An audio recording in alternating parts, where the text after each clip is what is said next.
Hi friends, இந்த வீடியோவில் மாக்கோலம் துணியை வச்சு போட தெரியாதவங்களுக்கு ஈஸியான ஒரு டெக்னிக் தான் பார்க்க போகிறோம். இதுக்கு 2 ஸ்பூன் பச்சரிசி மாவு எடுத்துருக்கிறேன். அது கூடவே கொஞ்சமாக கார்ன்ஃப்ளவர் மாவு எடுத்திருக்கேன். நீங்கள் வேணால் மைதா மாவு கூட ஆட் பண்ணிக்கலாம். அப்போ தான் கோலம் பளிச்சுன்னு ஒரு 3 நாளைக்கு அழியாமல் இருக்கும். அதை தண்ணி ஊற்றி நல்லா கரைச்சிக்கிறேன்.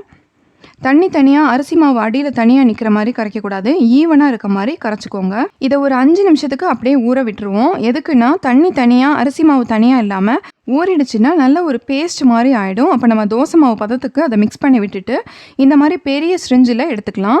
இந்த ஸ்ட்ரிஞ்சோட எண்டு நல்லா சின்னதாக இருக்க மாதிரி பார்த்துக்கோங்க.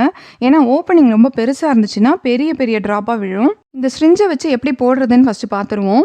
பெரிய ட்ராப்பாக ஒரு ட்ராப் வச்சுக்கோங்க. அதை அந்த ஸ்ட்ரிஞ்சாலேயே நல்லா ஸ்ப்ரெட் பண்ணி விட்டுக்கோங்க. அதுக்கு கீழேயே இன்னொரு சின்ன சர்க்கிள் போட்டுட்டு அதையும் நல்லா ஸ்ப்ரெட் பண்ணி மேலே இருக்க சர்க்கிளோட ஜாயின் பண்ணிடலாம். அதுக்கப்புறமா விரல்களுக்கெல்லாம் அழகாக ட்ராப்பாக வச்சு விட்டுறலாம். இது நல்லா காஞ்ச பிறகு பார்க்கறதுக்கு ரொம்ப அழகாக இருக்கும். மாக்கோலம் துணியை வச்சு போட கஷ்டப்படுறவங்க இந்த மெத்தடை ஃபாலோ பண்ணிங்கன்னா ஈஸியாக அழகாக போட்டுடலாம். இதில் கிருஷ்ணர் பாதம் மட்டும் இல்லாமல் வீடு முழுக்க நீங்கள் கோலம் கூட போட்டுக்கலாம். இதாலே கோலம் போடுறதும் ரொம்ப ஈஸியாக வரும். ஏதாவது ஒரு நல்ல நாள் விசேஷம்னா அந்த காலத்தில் நம்ம அரிசி மாக்கோலம் போடுவோம்.